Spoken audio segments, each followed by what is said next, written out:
C'est un organisme qui représente 70 représentants de la société civile, d'instituts de recherche, des aquariums, des représentants du secteur public et privé. Il y a le rapport du GIEC qui est sorti sur l'océan et la cryosphère. C'est un rapport qui est assez alarmant et qui en fait constate que oui, l'océan est sous pression. On peut identifier trois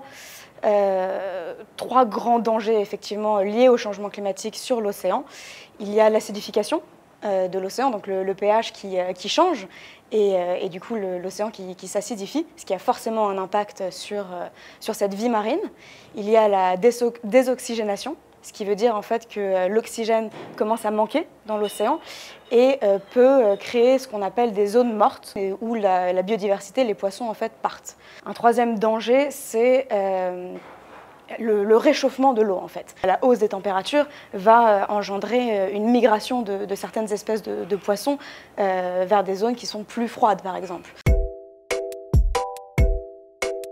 C'est quelque chose qui est extrêmement important, c'est que l'océan fait partie de la solution. L'océan est donc un des principaux régulateurs du climat et via ses écosystèmes, via son activité d'absorption de la chaleur, du CO2, permet de réguler notre climat. Plutôt que de partir dans des grands débats, on a des solutions qui sont toutes faites, il y a des solutions qui sont présentes.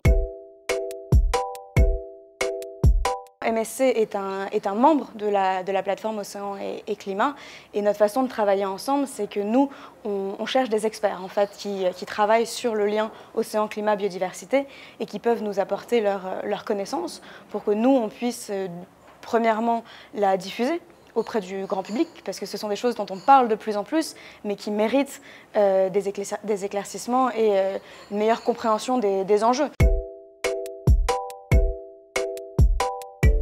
Cette fameuse COP25 qui se tiendra à Santiago au Chili en décembre est très importante pour l'océan parce qu'ils l'ont annoncée comme étant la Blue COP, donc la COP océan. C'est-à-dire que pour une des premières fois dans ces négociations climatiques, les États vont devoir parler de l'océan. Donc il faut que tous ces États clairement s'activent, hein. Il faut accroître son ambition, il faut parler aujourd'hui de mise en œuvre, de mise en place et donc de solutions.